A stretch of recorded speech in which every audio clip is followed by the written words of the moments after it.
I think you're stupid. Not you. I'm saying people are stupid. Because I think maybe you took that yourself. I'm saying as an individual, I'm speaking in the third person, right? I mean, a person would be stupid not to be afraid of an all-powerful being. You walk near a cop or a police officer and has a small little baby gun, and you're like terrified. If this guy points, if he points it at you, you start shaking. Okay, what about the creator that created the entire universe? With a blink of an eye, you can be not in this universe anymore. Of course, there is a level of fear that needs to be there when it comes to God. But at the same time, you need to also be having hope about God. Be hopeful, right? Because the creator is not only powerful, but he's also merciful. He's also just. And this is what the Islamic idea is. As our scholar said, like there's a great scholar in Islamic history called Shaykh al-Islam ibn al-Qayyim. And he said that like as a believer, you have to be like a bird. You have two wings, yeah? One wing is fear and one wing is hope.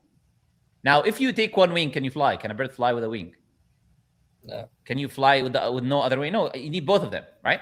If you incline too much on one wing, you can also fly, right? You're gonna be in a circle, you're not gonna be able to fly. You can only fly if they're like this. You are in the middle and they're straight. So you have to be between these two things as a believer. You have fear of the creator, right? Because you know what the creator is, what his attributes is, what he's capable of doing, right? And that fear can help you, of course, obey the creator and avoid evil sins, right? That's why the whole point or the idea of hellfire and heaven is that, right? Fear and mercy and hope and justice and rewards, right? So you have the two ideas where you get a reward and you get a punishment. Allah, when he talks about the prophets and the messengers, he says they're bringing glad tidings, but they're also bringing warnings. You have a glad tiding. Look, there's paradise, you may be there. And then there's also a warning. There's hellfire and there's a punishment.